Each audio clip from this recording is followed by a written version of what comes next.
All right, so for finding the greatest common factor, what you're doing is you're looking at all of the terms and you're saying, what's the biggest uh, thing that I can divide the numbers by, and then what's the most amount of each variable I can pull out? So what's the biggest thing you can divide 12 and 20 by? If you weren't sure, if you're not sure what it is, let's just do this. Let's expand it. Okay, 12 breaks down into 2 times 2 times 3. If you did a factor tree and you wrote it smallest to biggest, 2 times 2 times 3 is 12 times x. Yeah? Plus, and what does 20 break down into? 2 times 10, but 10 breaks down into 2 times 5.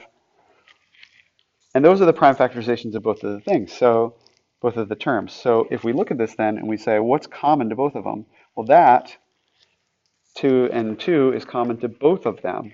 So whatever's common to both of them, that's what we're going to basically multiply it all together and write down. And what we get here, the greatest common factor, the biggest thing you could divide both of these terms by is 4. Okay, let's do this one. Here, you see that they, just like the first one, 15, there was not an x in the second term, so you couldn't factor x's out at all. And just like that, number 17, there's not a b in the second term, so we can't factor b's out because the second term doesn't have any b's to give. Okay, so what can you divide these both by? Well, I happen to know that 45 and 27 are multiples of 9, so I'm going to pull a 9 out. If I did that, though, what is this 45 divided by 9? It's 5.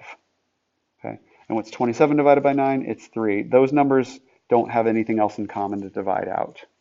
And if we wrote out 45, 45 would just be 3 times 3 is 9, times 5 is 45, right, times the b, plus 27 is just 3 times 3 times 3.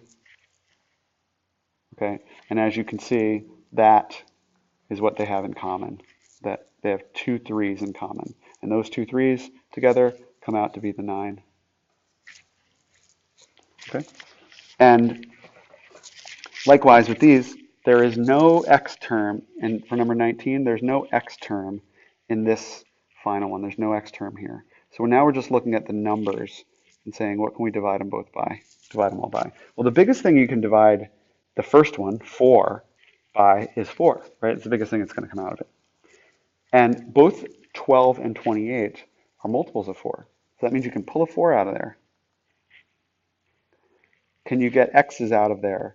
You can't actually, because as I said, this final term does not have any x's in it. And that means that if it can't give any x's, then you can't take any x's from the other ones because they all have to give the same amount. So we have 4 as your answer there as well.